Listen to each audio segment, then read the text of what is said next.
अब हमारी इस दुनिया में 800 करोड़ लोग रहते हैं और जहां इनमें से हर इंडिविजुअल यूनिक है, हर एक व्यक्ति के अनुभव अलग अलग हैं, हर एक व्यक्ति की मान्यताएं अलग अलग हैं, हर एक व्यक्ति के एस्पिरेशंस विभिन्न हैं, वहीं इनमें से हर एक व्यक्ति में कुछ समानताएं भी हैं। हर व्यक्ति को सांस लेने की जरूरत होती है, हर व्यक्ति को पानी पीना पड़ता है और भोजन भी खाना पड़ता है। और इसी तरह की समानताओं में से एक है कि हर व्यक्ति चिंताओं का शिकार भी होता है। ऐसा एक भी व्यक्ति इस वक्त पूरी दुनिया में नहीं है जिसे कभी भी चिंताओं ने न घेरा हो। मेंटल वरीज एक यूनिवर्सल इमोशन है जो हर व्यक्ति को उसकी लाइफ में किसी न किसी स्टेज पर परेशान करती ही करती है। वो चाहे न्यूयॉर्क में रहने वाला कोई बिलियनियर हो या झुमरी तलैया में रहने वाला कोई किसान, वो चाहे दुबई में रहने वाला कोई शेख हो या किसी गांव में किसी ईंट के भट्टे पर काम करने वाला कोई मजदूर, सबको अपने अपने लेवल पर कुछ न कुछ चिंताएं लगी ही रहती हैं।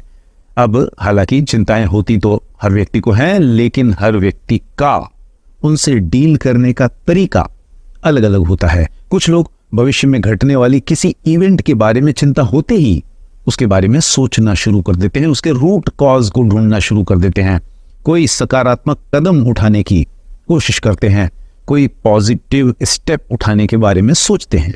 लेकिन इसके दूसरी तरफ अधिकतर लोग सिर्फ चिंता करते रहते हैं, आने वाले इवेंट्स के बारे में सोचते रहते हैं, लेकिन उनके बारे में कोई पॉजिटिव एक्शन लेने के बारे में कोई काम नहीं करते, कुछ कंक्रीट स्टेप्स उठाने का फैसला नहीं करते। और इस तरह का व्यवहार अक्सर खतरनाक होता है। सिर्फ चिंता करते रहना और उसे सॉल्व करने के बारे में कोई कदम न उठाना आपके भविष्य को ही नहीं बल्कि आपके वर्तमान को भी बर्बाद कर देता है।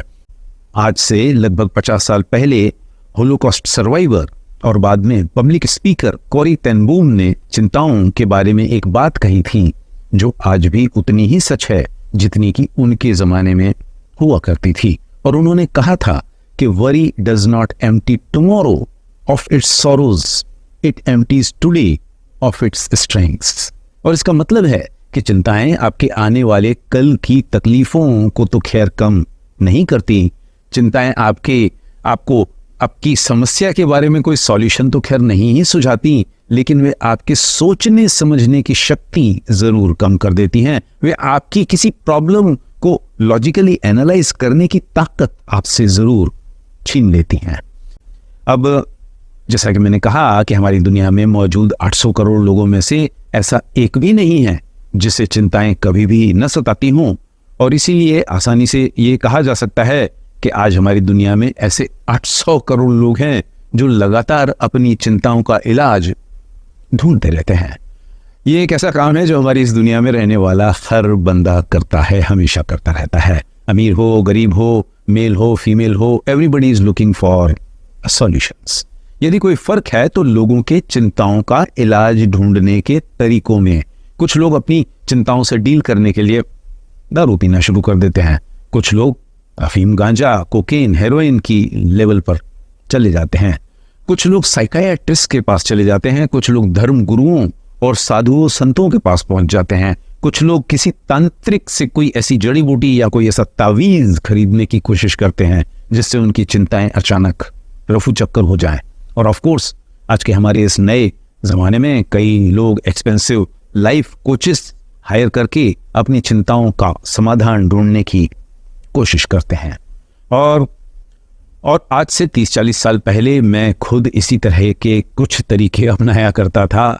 उस ज़माने में जब भी मुझे कोई चिंता परेशान करती थी तो मैं दारू और सिगरेट की मदद लेता था।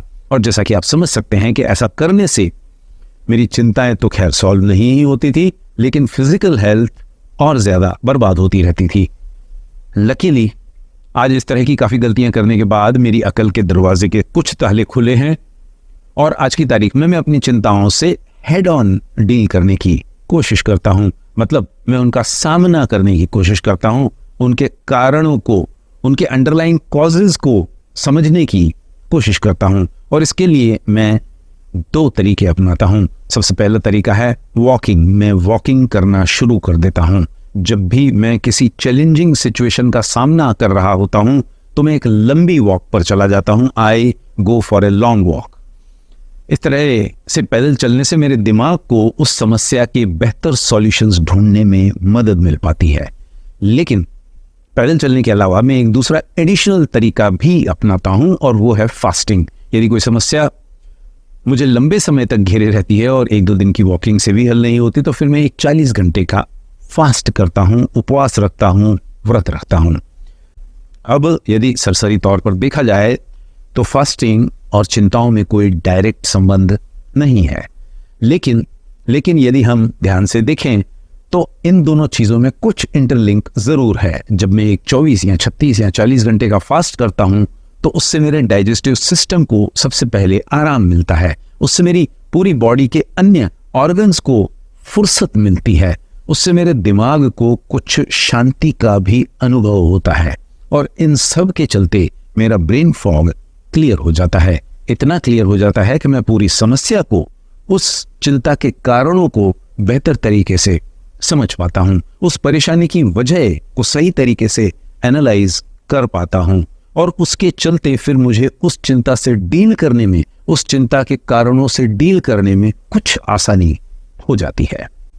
आज साइंटिफिक स्टडीज हमें साफ साफ बताती हैं कि फास्टिंग हमें मेंटल वरीज से छुटकारा दिलाने में इतनी कामयाब क्यों होती हैं।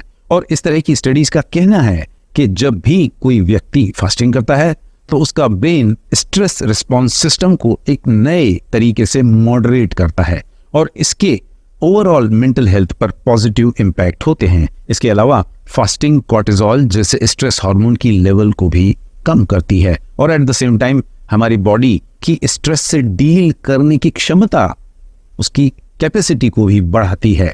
इसके अलावा fasting brain derived neurotrophic factor नाम के प्रोटीन का प्रोडक्शन स्टिमुलेट करती है, जो ये प्रोटीन आपकी ब्रेन हेल्थ को इम्प्रूव करता है, नई बातों को सीखने में मदद करता है और कॉग्निटिव फंक्शन को बेहतर बनाता है। और इसीलिए जब कोई व्यक्ति 24 या 36 घंटे का उपवास करता है तो उसकी मेंटल क्लैरिटी पहले से बेहतर हो जाती है, वो अपने काम पर बेहतर तरीके से फोकस कर पाता है और इन सब के चलते वो जिंदगी के डेली चैलेंजेस को बेहतर तरीके से नेविगेट कर पाता है।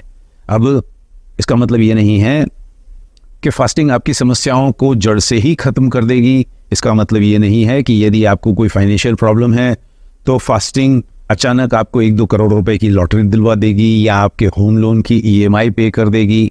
इसका मतलब ये भी नहीं है कि यदि आपकी ऑफिस में आपका बॉस खड़ूस है तो 1-2 दिन का व्रत रखने से आपका बॉस अचानक मर्यादा पुरुषोत्तम बन जाएगा।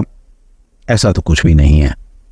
फास्टिंग सिर्फ आपको अपनी समस्याओं को सही तरीके से देखने में मदद कर सकती है। फास्टिंग आपको अपने जीवन को लॉजिकली एनालाइज करने की ताकत प्रदान कर सकती है।